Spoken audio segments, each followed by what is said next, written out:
গোটা রাত স্রোতকে খাটে শুইয়ে নিজে সোফায় ঘুমোনোটা মোটেও ঠিক বলে মনে করলো না সার্থক। হ্যাঁ বন্ধুরা, ভিডিওতে লাইক দিয়ে দেখতে থাকুন। অসুস্থ স্রোতকে বিছানায় শুইয়ে সার্থক একা একা সোফায় ঘুমিয়ে পড়বে সেটা ঠিক বলে মনে হয় না, বিধায় সার্থক এবার নিজে থেকেই স্রোতের সাথে বেড শেয়ার করতে রাজি হয়ে গেল। ওদিকে সার্থক স্রোতকে বলতে থাকে যে স্রোত, আমি বরঞ্চ তোমার মাথাটা টিপে দিচ্ছি, তুমি প্লিজ একটু ঘুমানোর চেষ্টা করো, কারণ ডক্টর কিন্তু অলরেডি বলে দিয়েছে যে তোমার মধ্যে যথেষ্ট পরিমাণে উইকনেস আছে, আর এই বিয়ের যথেষ্ট পরিমাণে তোমার উপর দিয়ে ধকল গিয়েছে, আর এই ধকলের কারণেই তোমার এই জ্বরটা বাঁধিয়ে বসেছো। তার জন্য তুমি এই কদিন আর কলেজ যাওয়ার তোমার কোনো প্রয়োজন নেই। তোমার কলেজের সব পড়াশোনাগুলো আমি বরঞ্চ তোমার জন্য কালেক্ট করে নিয়ে আসবো, তোমাকে এখানে বসে আমি পড়িয়ে দেওয়ার চেষ্টা করবো। তুমি প্লিজ ওটা নিয়ে টেনশন করে আর শরীরটা খারাপ করো না। তোমার এই অসুস্থ শরীর দেখে আমার মোটেও ভালো লাগে না, কারণ আমি সেই আগের স্রোতকে যথেষ্ট পরিমাণে মিস করছি।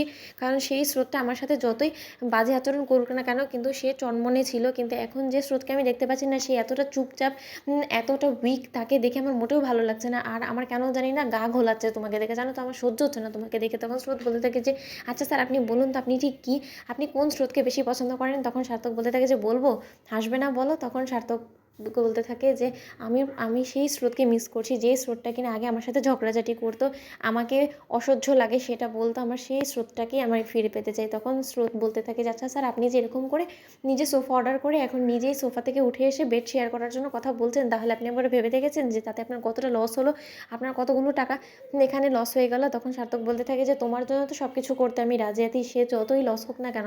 তখন স্রোত বলতে থাকে যে স্যার, আপনি একবারও ভেবে দেখেছেন যে আমি যে এই কতটা দিন পড়াশোনা করার জন্য যাব না, ততদিন যদি আপনিও কলেজে না যান, তাহলে আপনি আমাকে যে বললেন যে আপনি আমার সকল পড়াগুলো তুলে নিয়ে আসবেন, সেটা কী করে করবেন বলুন তো? আপনি অলরেডি কিন্তু আমার জন্য দুটো দিন মিস করে ফেলেছেন, আপনি কেন কলেজ যেতে চাচ্ছেন না বলুন তো স্যার?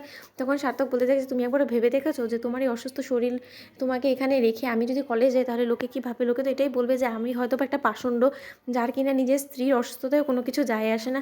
সে নিজের দায়িত্ব এড়ানোর জন্য সে তার অসুস্থ ওয়াইফকে রেখে এখানে পড়াশোনা করানোর জন্য এসে পড়েছে। জীবনে সব কিছু হয় স্রোত, কিন্তু তোমার এই দুর্দিনে যদি আমি তোমার পাশে না থাকি তাহলে কী করে হয় বলো তো? তাহলে তো মানুষরূপে আমাকে একটা পাষণ্ড বলবে সকলে, আমি নিশ্চয়ই চাই না যে সেটা সকলে মিলে ভাবুক। তখন স্রোত বলতে থাকে যে ও আচ্ছা, তার মানে আপনি আমাকে মন থেকে যত্নআত্তি করছেন না, আপনি লোককে দেখানোর জন্য, লোকের প্রশংসা করানোর জন্য এরকম করছেন। তখন স্রোতকে সার্থক বলতে থাকে যে তোমার যা ভাবার তুমি ভাবতে পারো, তাতে আমার কোনো কিছু যায় আসে না।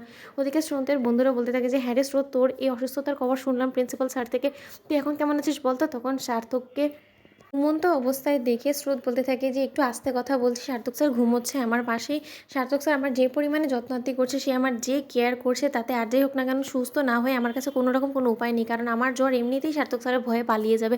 জানিস তো আজকে জোর করে আমাকে হসপিটালে নিয়ে টেস্ট করিয়ে এসেছে, তারপরে আবার বলছে যে না, সে নিজে আমার টেক কেয়ার করবে, আমাকে মেডিসিন দেওয়া থেকে সব কিছু করবে। তো বন্ধুর ভিডিওটি ভালো লাগলে লাইক এবং শেয়ার করে সাবস্ক্রাইব করতে ভুলো না।